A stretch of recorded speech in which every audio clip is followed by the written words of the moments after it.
people to actually call out. But you all know what I'm talking about. You all know those people that took care of you. When you were good, took care of you. When you were bad, definitely bad. They would really take care of you then. But, and they were so helpful because it takes a community to raise a child. And we were raised that we knew everybody on the street. We knew them, and we, as Pops used to say years ago, he said, I knew them, and I knew them, and I knew them.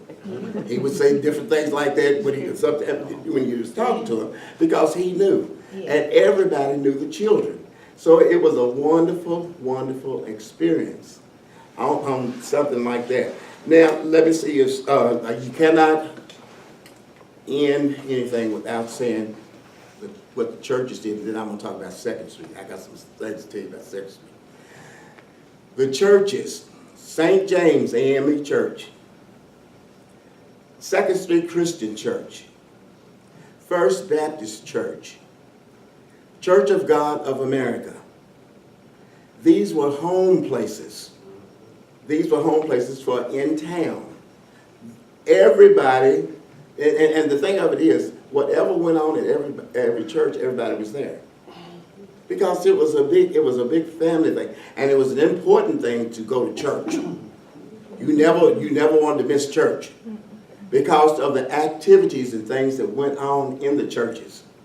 And if one church was having something, all the other churches would come to that. If the other church was having, everybody would go there. So it wasn't one of those separated things except by faith.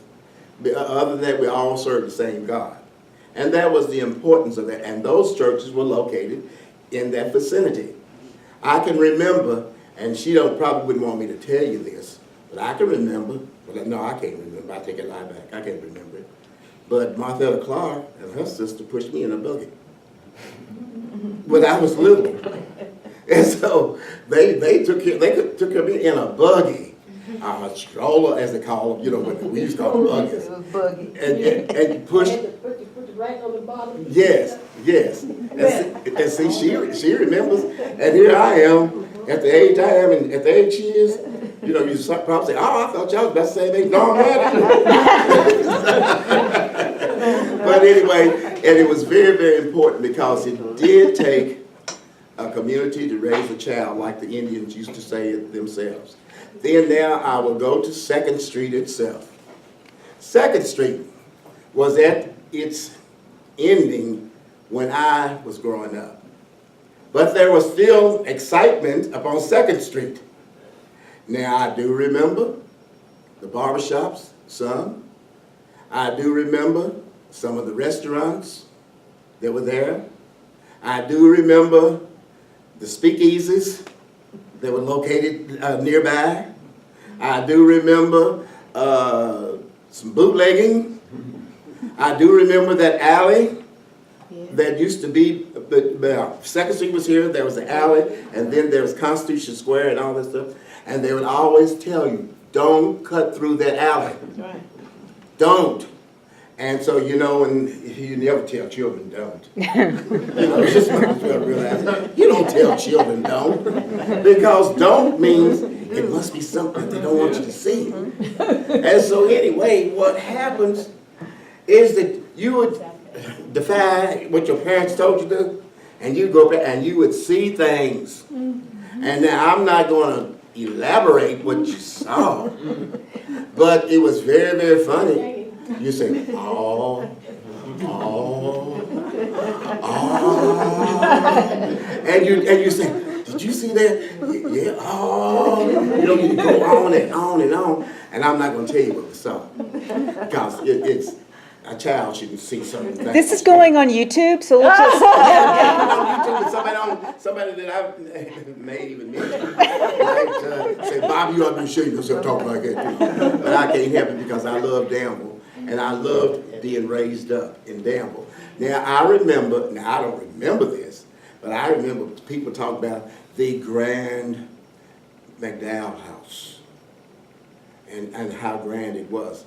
I remember people telling me that was a haberdashery or a house of ill repute and everything. before it became the illustrious McDowell House that it is today. It took a long time. It took to almost 1930s, in the 30s, for them to spruce it up. But it's spruced up real nice. 2nd Street looks so nice now, but you see the pictures. That was 2nd Street, but it was the joy of black folk. I remember going up there, and now we could go up there on Saturdays sometimes. And I think Miss Emma Turner, she would let us come in there and fix a hot dog or something every now and then for us. But now we couldn't be there after a certain amount of time because you had to come out of there. And it was getting to be time for others to come. Grown folks. Grown folks. And so anyway, we would do that. And also, I can remember the barbershops and everything. And one of the things I have to tell you all this. Our pastor, Reverend P.A. Carter, was a big, robust man. And he would have a big cigar stuck on the side of his mouth. But he would come up on 2nd Street. And when he came up on 2nd Street, and he would come to the barbershop like to get his hair cut or whatever, I have never seen so many, yes, this is, this is Reverend Carter on this end. I would I have never seen so many people run in my life, old men. They would cut, they said, "Here comes Reverend Carter!" Reverend Carter! And those old men would get up, and they would run out, and he'd say, "No need to run and hide. You can't hide. You can hide from me, but you can't hide from God." so they would run, and what they would be running for is because, now I don't know whether you all are familiar with bootlegging or not, but bootlegging was an industry. It wasn't no job. It was an industry, and people that bootleg usually did pretty well. Even the bootleggers ran, and everything, they ran out the door. And he would sit there and sit in there for a while, and he would get his hair cut and everything. Then he would leave. Then everybody would come back in. And everybody was back to doing whatever they wanted to do. 2nd Street was fun. We used to go there at night times with our parents, and we couldn't go in or nothing, but we'd sit on the car. Yeah. And then they would bring us potato chips out, and they would bring us pop out and everything like that. And y'all behaving? Yeah, we all right, we all right. Well, we wasn't the only kids. Other people had the children up there. And so they would be sitting down on the cars and things. And it was nice. Now, I won't say that it was the most pleasant experience, but it was something to do because black people worked hard. And Saturdays was their day. They came to town to have a good time, and as they used to call it, they would come to town to clown. And that's what they would do. They'd have a good time. Yeah, sometimes there'd be some shooting, you'd be running, but it wasn't as prevalent as people thought it was. They'd shoot, and they'd stab and stuff, and everybody had to run. I remember one time we had to duck down on the back of the car, backside of the car, because somebody shot. And everything, and then my parents came out and they said, "Well, we're going home." And now that was the part of Danville that I remember. The 2nd Street, I remember the businesses, the doctor's offices, the pool halls, all of that. Charles mentioned about the pool hall sharks and stuff. I remember somebody coming down there to the Tibbs pool room, and they were sort of big. I don't know who it was, but we used to go in there, we'd pee. They said, "Get on out of here, because we were little." And they'd tell us to get out. But anyway, that's the beautiful part of Danville that I remember. And then the other clubs going on down, there was Hollywood, there was Swingland, there was Ponderosa, there was the Red Top. And then a lot of people don't remember this, but some of y'all do. I think Carolyn and Marthetta probably remember this, and maybe some of you all. Y'all remember after Clifton? Yeah. Okay, you remember people used to go to Clifton. Yeah. And you lived in Clifton, yeah. And so they would go out there and everybody would just have a real nice time. Yeah. So Danville, even though we were poor, we were rich in spirit and rich in just our lives. Yeah. Because it was a big happy family, really. Yeah. Yeah. When you look at Big Happy Family, we used to have a skating rink up at the UBF Hall. Yeah. We used to have little dance things. We used to have a lot of businesses. It's not only 2nd Street. There was Walnut Street. There was businesses on. there's even parts of Main Street had little businesses on it. So it was very, very nice. And it's a good thing to have a memory of these things. And I don't ever want to lose that memory, because it was a good life and people took care of everybody. Do you all have any questions that you'd like to ask me? Yes, sir. It's not a question, but I want you to kind of elaborate on, Danville never had the racial problem Oh, that a lot of other towns and cities had. no. We had our places we couldn't go, but we also had our own places that we could go. But the racial part of it, I never experienced like other people have other places. And if you want to say something about that. Okay, To piggyback on what he said, yes, you were born in a hospital in 1947, of course. 49. Or 49, your brother was born in 47. Now, you hear these stories in the South about black people are not allowed in white hospitals. But you apparently, you know, go along with what That he was just said. rare. Was it Because, rare? At one time, it was like that here. yeah, it wasn't always like Okay. this for me. I was just- I go ahead. But go ahead and answer his question, you know. Okay, now you were saying what, Charles, again? About the racial issue. The Oh, racial issue. Yeah. Racial issues in Danville and Boyle County were very, very rare as far as heavily. I hate to put it this way, and this may sound, and some of y'all may run me out here, but everybody was just okay. I mean, everybody knew their place. I Yeah. guess maybe that's what I need Yeah. to say. Everybody knew their places. And nobody really did too much out of the way. Now, I could tell you something about Second Street, but I don't want to say that, because somebody may want to do some history on that, and I cannot tell you where to find it. But I'm going to say it anyway, to make a difference. No, you tape it. I can cut. Second Street was used, ooh, Oh, I know what you're saying. Second Street was used by Center College Yes. Yeah. at one time. I'll stop it there. No. You just add to whatever you want to add to that. But Second Street was very well used by Center College. Also, you talked about the racial part. Racial tensions only happened vaguely here in Danville and Boyle County. I hate to say it, but both sides knew where they were supposed to be.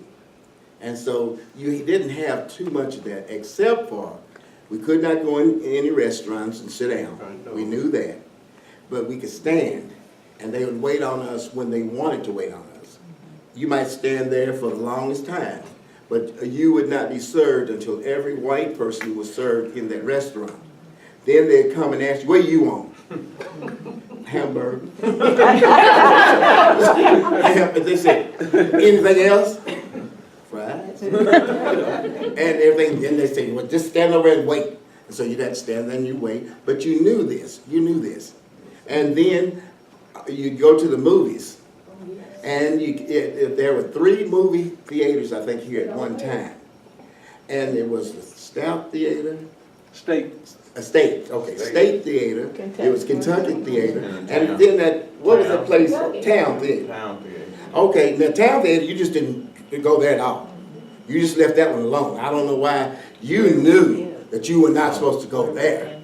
They didn't have no balcony for you to sit in, so you did not go there.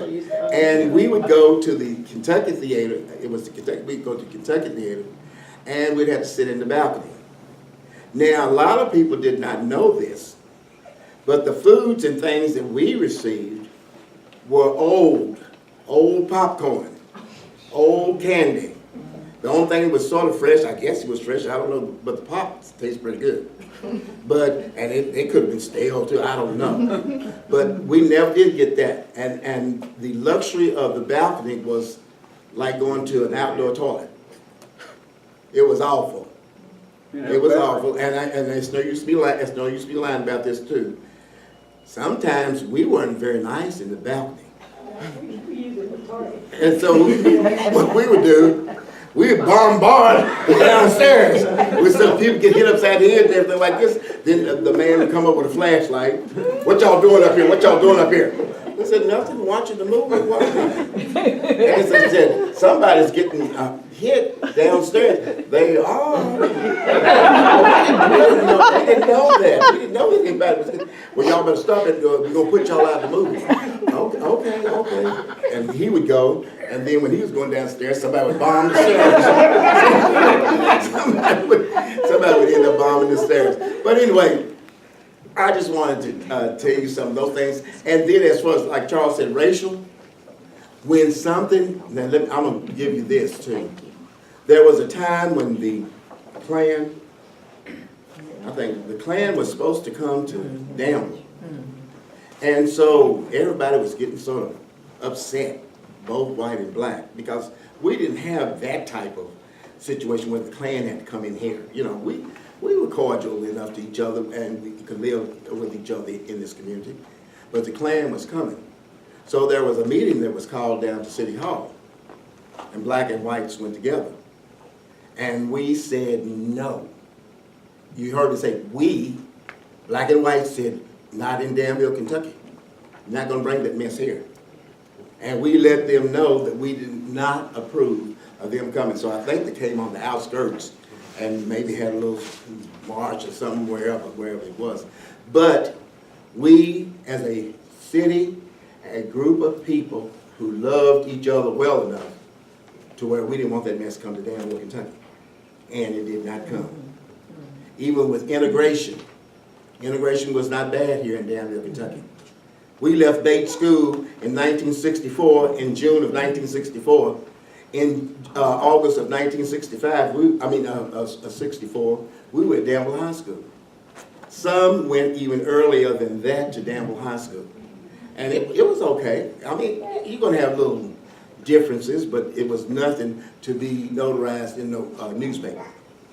And so life in Danville was very, very pleasant. Life in Danville is still very, very pleasant.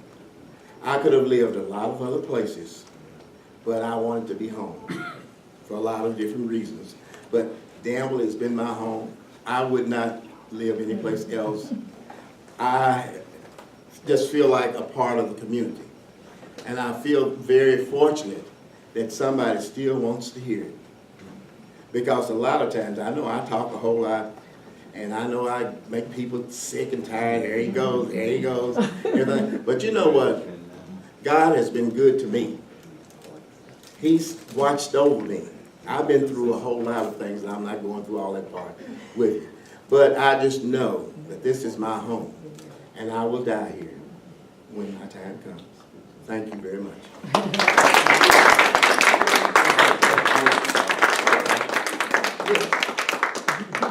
I came to Danville in 1969 from Central Texas, and I came to go to Center. Either the fall of '69 or the fall of '70, a couple of black students were in my class at Center. I can't think of the names right off. Ray Burse was one. Ray. He became Northern Kentucky's president and a lawyer. And the students at Center were upset, white and black, because black students, especially from larger metropolitan areas, were accustomed to going anywhere they wanted to get their hair cut, to shop, to eat, whatever.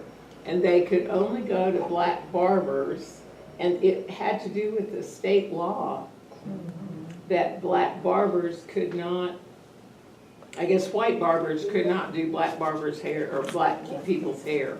But I know we got a parade permit from the police department, and we had a protest march over that issue in support of our black classmates. Center was very good at being a leader of any of the activities that occurred that were sort of different. Center always took a stand. Now on the barbershop issue itself, let me explain something to you. Right. And Charles can go along with me on this. The barbershops that you are quoting were the barbershops and some of these were black barbers that only catered to white clients. I see. And so And they would not cut black people's hair. And they were really well-to-do barbers and things in this community. And they were black, but they would not cut black people's hair. Would that have hurt their trade with white customers? Probably would have if they did this, because this is where that, several of them got their wealth. Bobby, Yes, sir. I hate to cut you off, No, that's fine. but I do want to make reference, if anybody can tell me, what's the difference between Africans' hair and black people's hair?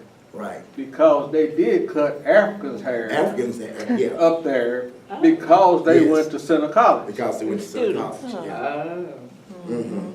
Do you remember that? Yeah, I remember. I got it. But I And again, remember. I'm just talking about what I'm talking about. Because you never, but that was something that nobody could understand. That why could Africans get theirs cut? Right, And the blacks in Danville could not utilize those places because of Center College. because of Center College. Yeah, Center College was the leader on a lot of the protests that we had in Danville, Kentucky, on different things.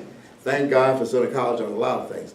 Mrs. Helen Fisher Fry was the first African American, black student to attend Center College, and a lot of people didn't know that. But she attended for one summer session or something, because she attended there, so she would be considered the first. Any questions, Michael? I'm finished. I just want to say, if you all look at these pictures, you see how these people are dressed. I mean, they were dressed up just to go to Second Street on a Saturday Yeah. night. I mean, like somebody would go to church on Sunday morning because they would work, so hard during the week and, out in the fields or whatever. So this gave them opportunity to dress up and show them what they would really look like on Saturday. And it was a special occasion for them to have, be able to do that. Not only on Saturday. I'm gonna tell you all something about First Baptist Church, 2nd and Walnut Street. Sunday at the church. Now, First Baptist Church, 2nd and Walnut Street was noted to be the rich black church, because all the women mostly that came to First Baptist Church, when they came to First Baptist Church on Sundays, they were dressed. Even the whites in the community said, "Where do y'all get all those clothes from? And why do you dress so elaborate?" Because First Baptist Church was called the first. And they believed in coming to church very well dressed. And they believed in this is the way of life for people. So they would come to, and even the whites would say, those black people come up there with minks and them, those little fur things around the collars with them little heads on them and stuff. And they would be dressed. And one thing about churches, the elderly would let you know that you don't sit there.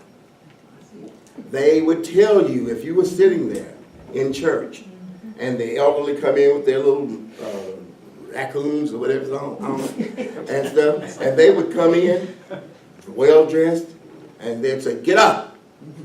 And you say, "Get up." Said, "That's my seat. I've been sitting there for 35 years. You get up." You had to get up because that was called respect. And we respected our elders. That's one thing about it. We did respect our elders. Michael, go ahead. So I can talk for elders. Let me tell y'all something else. Wait. And I'm not going to go through all this whole list. I won't do that. But this is a list of first influential blacks in Danville, Kentucky. If anyone wants to see it, I'll let you see it. But I'm not going to go through all of that because this, somebody else got to speak for that. What you say it was? Influential black. Give Bob a hand.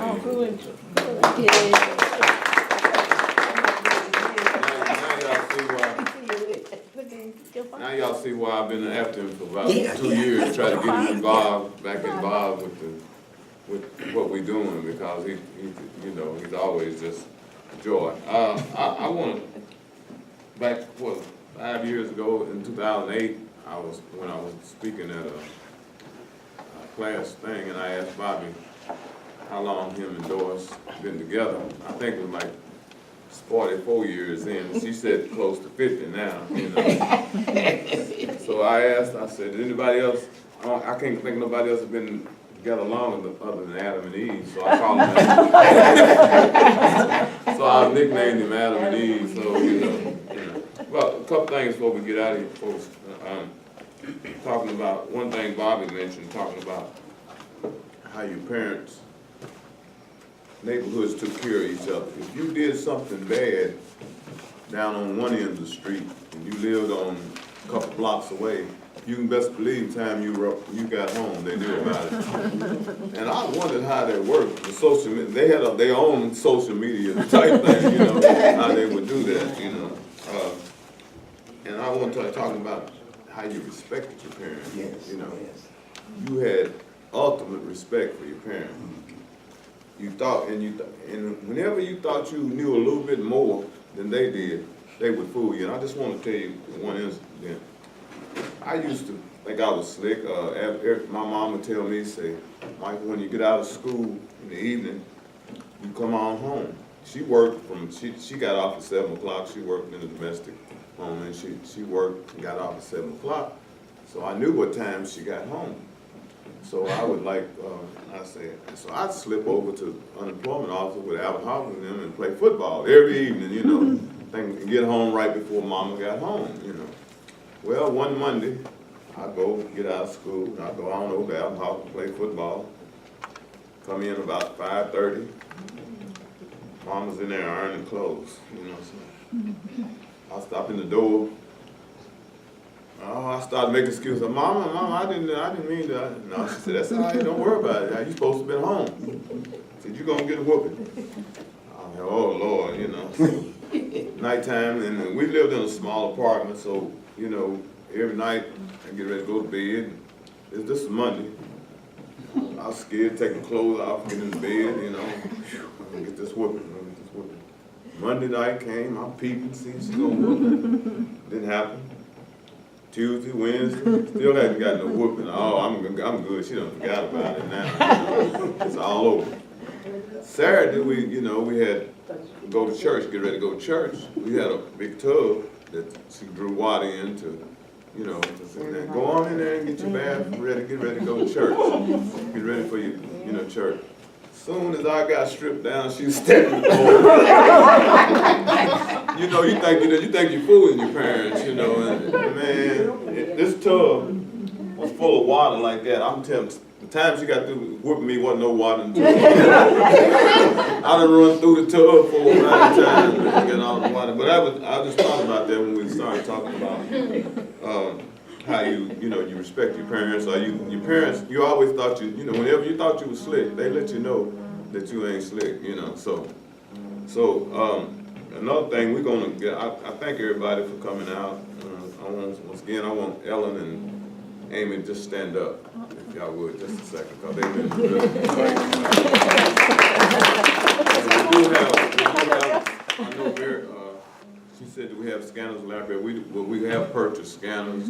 Oh, and the scanner that they got that's not here today is huge and beautiful, and so it can take large format items. It's bigger than the one we have here. So if you have anything that's weird, photographs, yeah, newspapers, that kind of stuff, they have the equipment. This is just the first one. Well, like I said, this is an introduction as we move closer to the Solar Second Street Festival, which we have hoping to have. For those that don't know, we have engaged the Coaster, tribute to the Coasters to be there this year.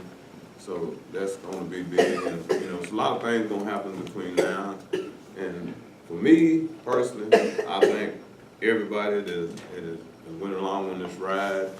Mary, Charles, Mike, it's just everybody that's out, the Boyle County African American Historical Society. It's been more than I ever expected to do. All I wanted to do was just share some pictures, just so people use social media. When Facebook come out and you could share it with people, that's all I wanted to do. That was my only purpose, is just to share pictures, and then as it grew and everybody come aboard, man, it's just, so when I'm gone, I hope it's still going, so that was all I wanted to do, and that's all I always do. We'll have another get together here, I know y'all could have been doing something else on a Saturday afternoon, but we really appreciate it. The last thing I'm gonna say is about I told us about the bootleggers. We was talking about bootleggers on Second Street. I told the story when we did the play, and like I say, my brother who lived, he lived right here in this, I'll use this picture here. He lived for years. He lived in this apartment right here on Second Street. A lot of his life. And he used to say, he used to look out the window and this time of year and see guys with big overcoats on and said, man, what's going on? Which we know what they were doing, you know. So,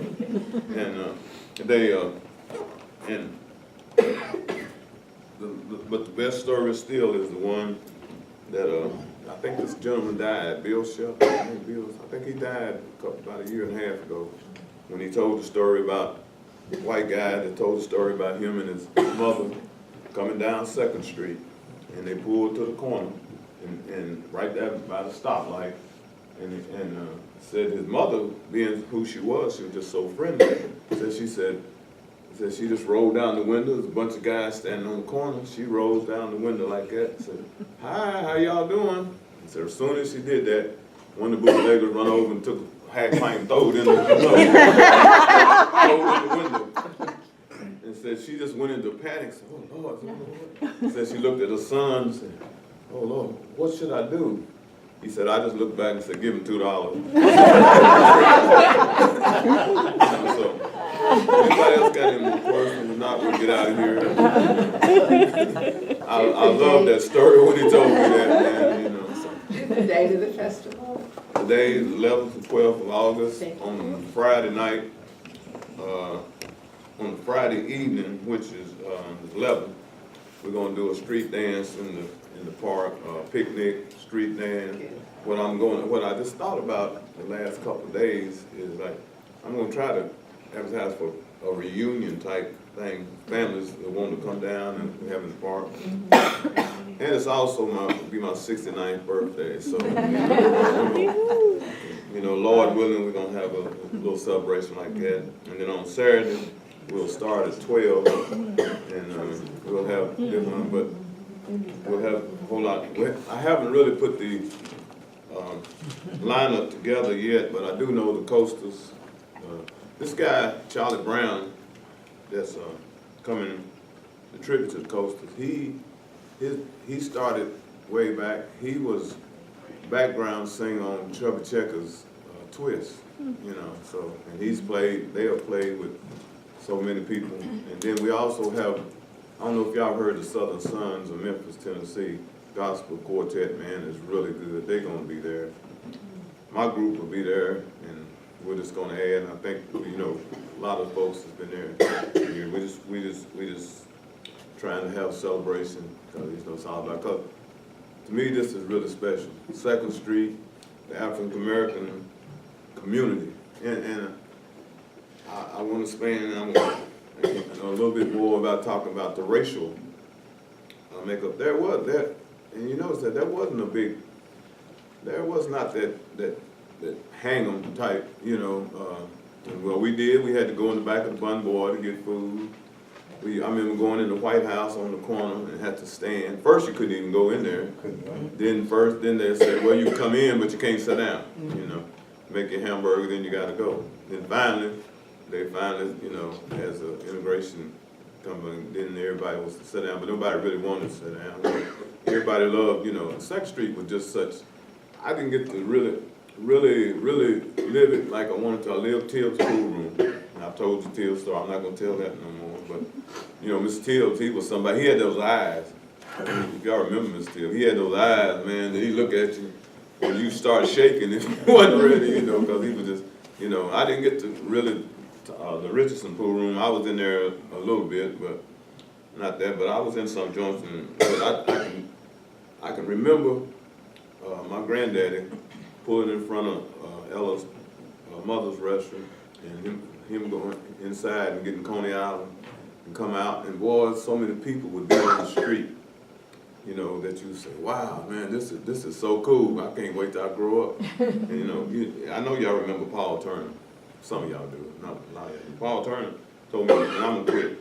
I'm like, Bob, you get me going. Tell the story. Paul Turner, y'all know Paul Turner, if anybody knew Paul Turner, he grew up to be one of the biggest players on Second Street, I'll put it like that. But anyway, he said he was 12 years old, and he said he went to Kentucky at the age, they lived out there on the other side of Big Lots. And he said he's 12 years old, and his mama told him, said, when you get out of the movie, Paul, said you go down on 2nd Street and you get your uncle bring you home. And he said, okay. He said he stayed a little longer than he's supposed to. He said, I better get around here and get my uncle take me home. He said he walked down Main Street and turned on 2nd Street. And this, I'm gonna put it in the words that he said. He said, I seen so many colored people. He said, I said, I ain't going down there. He said he walked all the way out behind. You know, so that's how, I'm just saying, that's how big 2nd Street was and so much activity and everything, you know, so. I'd like to say this, when I was little and coming up, and, well, I was a teenager, and I would, we'd have cars, so we had to walk, and we lived off of 2nd Street, South 2nd Street. And my grandmother would say, you going to town, don't you go up 2nd Street, you go up 3rd Street. She wouldn't even let me You pass. didn't walk. I didn't walk 2nd Street. You didn't walk on this side of the street. No. When you came up, No. you were on Warner Street, and you went all the way on the side where the Ephraim McDowell house is when you was a kid. You didn't dare. Yeah, we did. She told me to go 3rd Street. If I was going to the club, you didn't go walk 3rd Street. No, Yeah. but you had to have, it was sort of a, you had to know somebody, somebody had to, take care. About the only time you went over there if you was a man or a young boy was to get a haircut, get a haircut. But boys trying to pimp up through, no, you didn't do that, no, unless somebody, when you got old enough and somebody kind of indoctrinated you into it, like Mr. Till did me. I told you the story when I went in this pool room.